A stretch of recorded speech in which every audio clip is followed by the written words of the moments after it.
Yüzüm yorug' qilib ko'ksimni kirdi. Men sovchi yuborsam tingimas derdi. Onangga aytib qo'y, bugun boy bo'ldim. Allohdan so'radim, omadim derdi.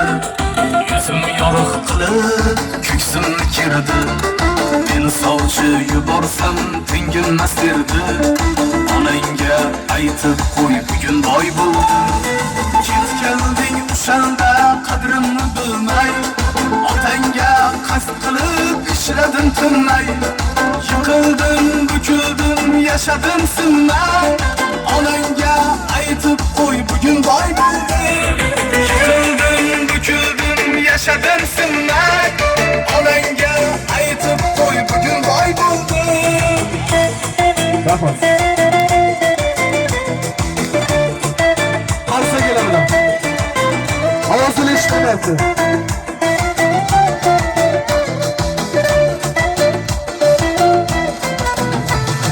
Sevganning yoridan ayirmasinlar, yigitning qanotin qayirmasinlar. Pul uchun odamni kamsitmasinlar.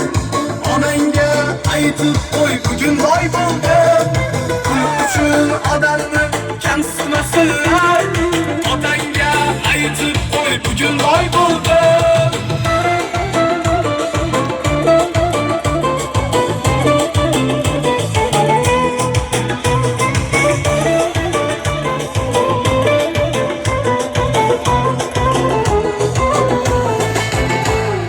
Sabrning tagidan chiqdi oltin. Pulsiz ham men baxtli yashardim oldin.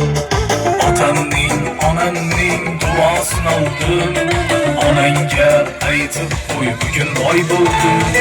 Ko'rgandir balkida yiqilganimni, bilmaydi qanchalar siqilganimni.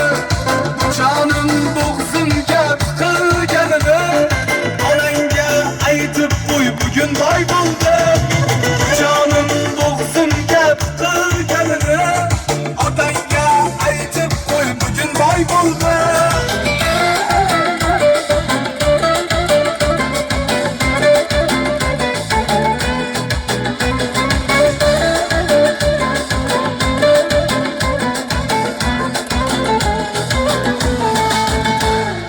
Rahmat. Salomat bo'linglar.